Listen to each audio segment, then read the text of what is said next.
hasta el 19 de noviembre se encuentra en la cartelera del Centro Cultural Gabriela Mistral Placer, una obra de danza contemporánea que busca instalar una mirada crítica y reflexiva desde los placeres que conectan a 5 intérpretes en escena.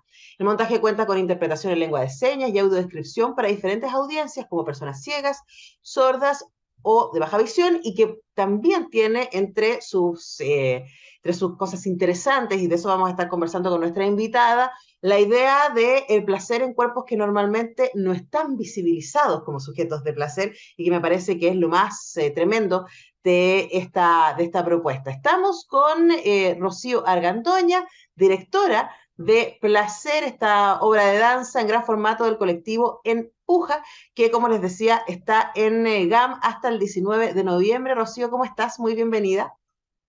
Muchas gracias, muy bien, muy bien, muy bien. Bueno, muchas gracias por estar acá en la Radio Universidad de Chile con nosotras y preguntarte respecto a el concepto que está detrás de placer, y que probablemente una de las cosas que inmediatamente aparece es el concepto de inclusividad, tanto para lo que sucede en el escenario, diríamos, en términos de los intérpretes y las intérpretes, sino también para las audiencias que ahí aparecen. ¿Por qué es tan importante para ustedes el placer abierto a todes? Eh, bueno, porque yo siento que como sociedad nos debemos hacer una reivindicación y ponerla en valor, el placer. Básicamente eso, nos debemos mucho, mucho placer, mucho, mucho, mucho bienestar. Yo creo que a nuestra sociedad le hace falta, pero aquí hay un tema muy importante, que es lo que gatilló esta investigación que después se transformó en una obra. Es que en una obra anterior, nuestra primera obra como colectivo, que esa obra se llamó Vagina, en algún momento colocamos la consigna del placer sexual como un derecho humano. Y eso resonó mucho en el colectivo, también en cómo lo recepcionó al público, y yo dije, wow, esto da para una segunda obra, esto tiene que ser una obra que solamente podamos hablar sobre el placer. Y partió primero como desde ese lugar, desde la educación sexual, pero después nos dimos cuenta que también había que poner en valor la diversidad de los placeres, porque placeres hay muchos y no lo podíamos dejar con una sola mirada, sino que había que abrir nuestra perspectiva y poner en valor la diversidad en relación a los placeres.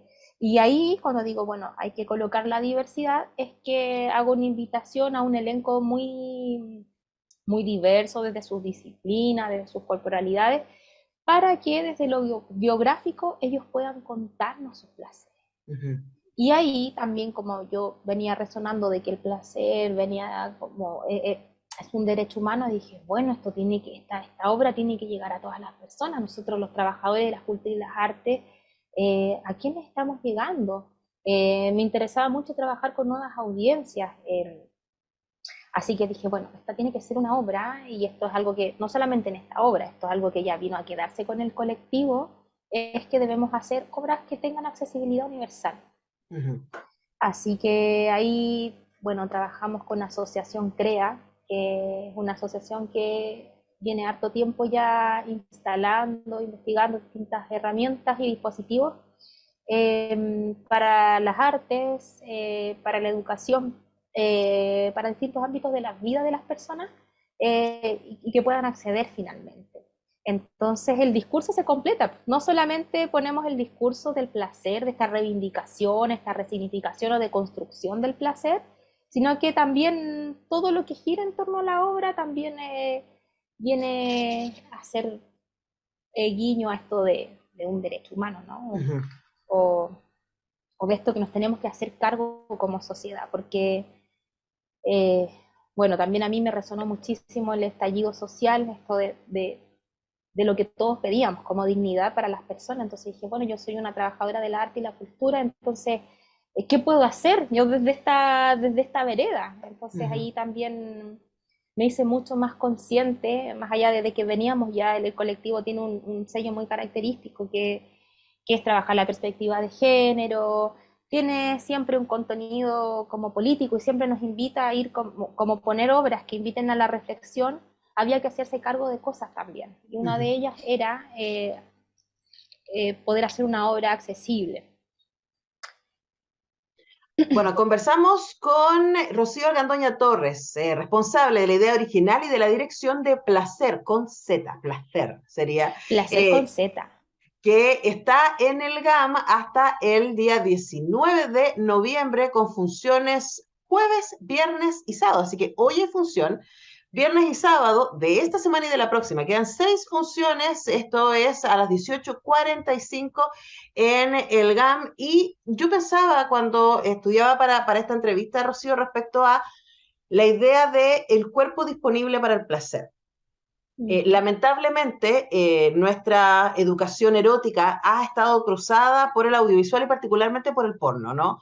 Y también por el cine comercial más mainstream, ¿no? Por los videos, hoy día por toda la cultura que tiene que ver con el reggaetón y con el trap y antes, etcétera, que tiene que ver con cuerpos muy específicos. Cuando uno piensa en un cuerpo sexy, justo estábamos hablando de lo mismo con Nerea Dugarte recién en la entrevista anterior. Piensa en un tipo de cuerpo muy estandarizado, ¿cierto? Que tiene ciertas características como si los otros cuerpos no estuvieran disponibles para el placer. Y esto es tan así, y yo lo bajo como un ejemplo, claro, yo soy una mujer grande, y encontrar, por ejemplo, lencería hermosa en este país es un tremendo problema, porque se piensa, ¿cierto?, que después de ciertas medidas uno es una señora y por lo tanto no está disponible para la coquetería o para el juego erótico, etcétera. Bajando ahí como un ejemplo súper, ultra cotidiano, qué decir lo que sucede con las personas que están en situación de discapacidad, ¿cierto? ¿Qué pasa con la gordofobia en este país, que es una cosa impresionante? Cosas de las que de una u otra manera tu obra se hace cargo.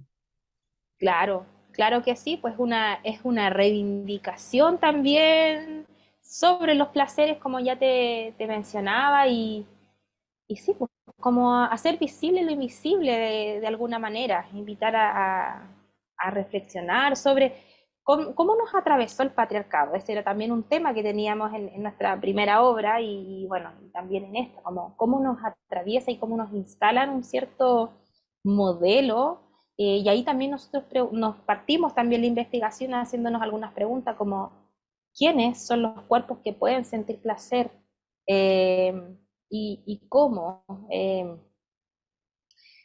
fin, o también como cuáles son las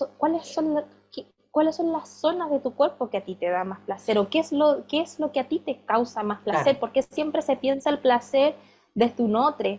claro. ¿Por qué no también hacer una reivindicación con uno misma, con uno mismo, y decir, yo también puedo autocomplacerme, yo también puedo sentir placer al mirar ciertas partes de mi cuerpo, y en fin, son preguntas que aparecen también en la obra y que también hay algo muy bonito que surgió desde el colectivo en esta idea como de construir la palabra, por eso también placer con Z, porque va desde la gramática, desde la ortografía, en todos los sentidos tuvimos ganas de hacer una mirada desde el colectivo, es como un placer situado también, porque nos dimos cuenta que lo que aparecía finalmente como en el diccionario o cómo se nos instaló como cultura occidental o patriarcal, a nosotros no nos representaba.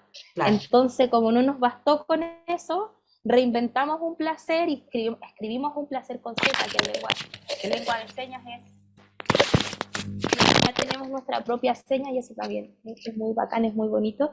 Claro que sí. Eh, eh, Reivindicamos, o sea, escribimos nuestro propio placer y tenemos un manifiesto del placer que es maravilloso y que eso atravesó también la metodología o la historia completa de la obra. Ujú. Y eso también aparece y que les invitamos ahí a, a que nos acompañen y que puedan conocer esta investigación y esta obra tan maravillosa y tan potente.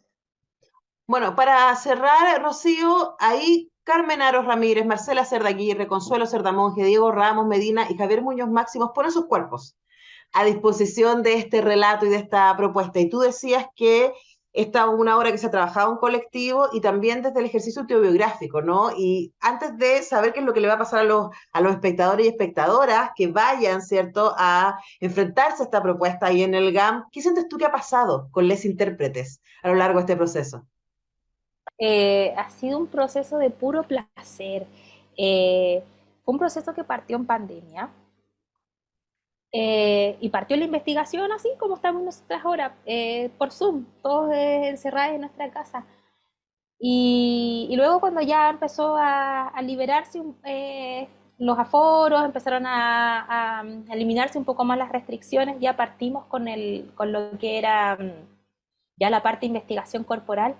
Y había un deseo, había unas ganas, una necesidad por tocarse, por sentir las pieles, que eso fue un reflejo muy hermoso que surgió de manera espontánea y que se logró traspasar ahora finalmente en escena. Entonces, no quiero spoilear tanto, pero lo que más nos han criticado de manera positiva es que se ve ese deseo, se ve ese toque sincero en los cuerpos, se ven esas miradas, se ven esas complicidades eh, que la hacen una obra muy real, porque está muy encarnada, porque es desde lo biográfico, no hay personajes, no hay una actuación. En el fondo todo se trabajó muy desde el colectivo. Y también quiero nombrar a la otra parte del colectivo, tú nombraste a los intérpretes, pero lo biográfico atravesó a todos.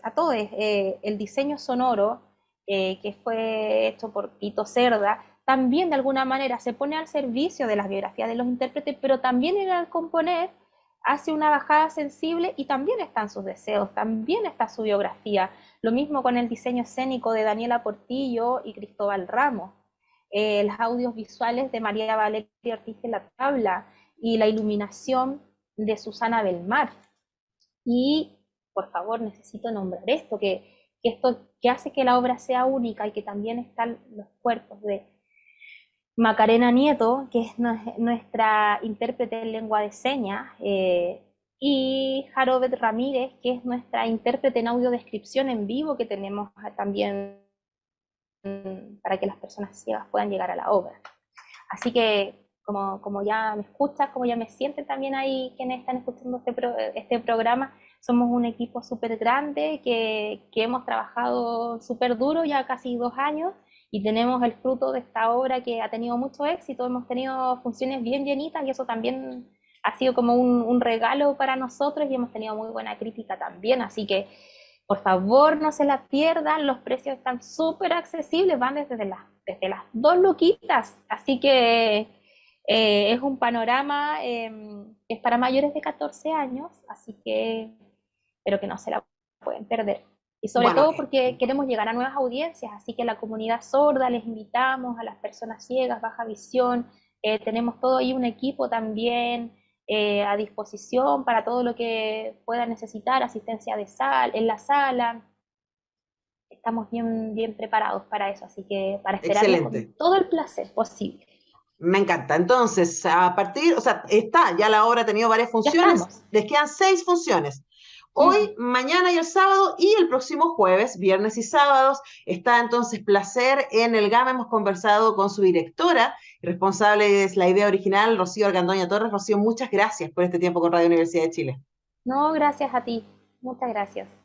Nosotros despedimos a Rocío y también el programa. Volvemos mañana a las 10 con un nuevo semáforo.